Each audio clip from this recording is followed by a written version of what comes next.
Pour le moment, ça par exemple, c'est du potager d'Isalie. Les brocolis, elles en ont pas beaucoup, j'ai que 3 pièces. Mais moi, avec ça, ça me permet de faire au moins une demi-semaine, voire une semaine entière. Donc voilà, ils sont nickel, quoi. C'est des produits qui sont vraiment top. Ici, les salades, ici on de chez Inventaire.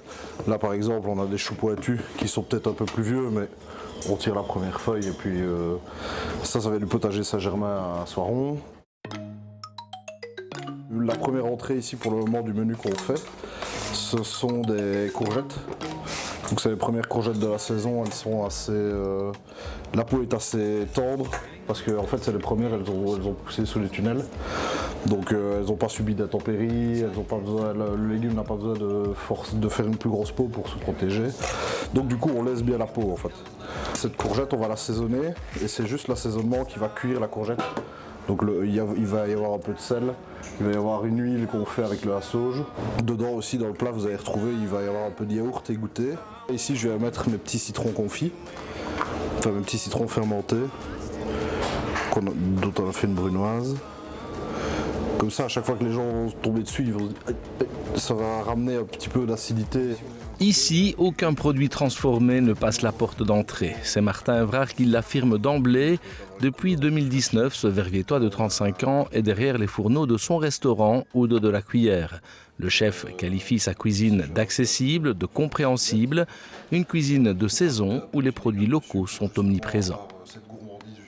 Maintenant, de baser toute sa cuisine sur toute la planète, c'est complètement con, quoi. Il faut travailler avec les choses qu'on a autour de chez nous, avec les produits, avec nos maraîchers, avec nos fromagers, avec nos éleveurs, avec toutes ces personnes qui tous les jours se défoncent parce que ça reste un métier qui est ultra contraignant, où ils ne sont pas spécialement bien rémunérés et c'est ça qu'on veut vraiment mettre en avant ici, quoi.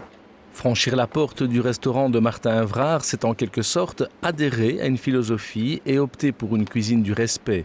Respect des produits et donc respect des producteurs. C'est un pain qu'on fait à base de levain, de farine de chez Histoire d'un grain. Donc l'Histoire d'un grain, c'est basé à Micheroux.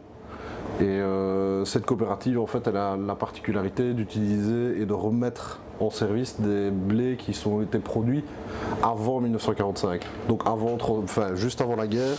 Parce qu'à partir du moment où la guerre a été finie, c'est là qu'on a commencé à transformer les blés pour qu'il y ait des plus grands rendements. Et c'est là que les problèmes de gluten sont arrivés, que tout a commencé. Donc du coup ici, ils essayent de remettre en service ces blés anciens qui ont la particularité d'avoir très peu de gluten en fait.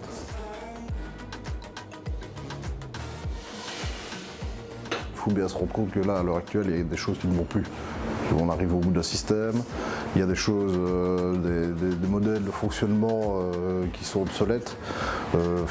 L'industrie à outrance, c'est fini, il faut arrêter ça. On est en train de faire vraiment des conneries avec notre planète, avec notre santé, avec surtout la santé de nos enfants. Et bien au-delà de ça, c'est que d'aller chercher ces produits à l'autre bout de la planète, ça n'a aucun sens, quoi.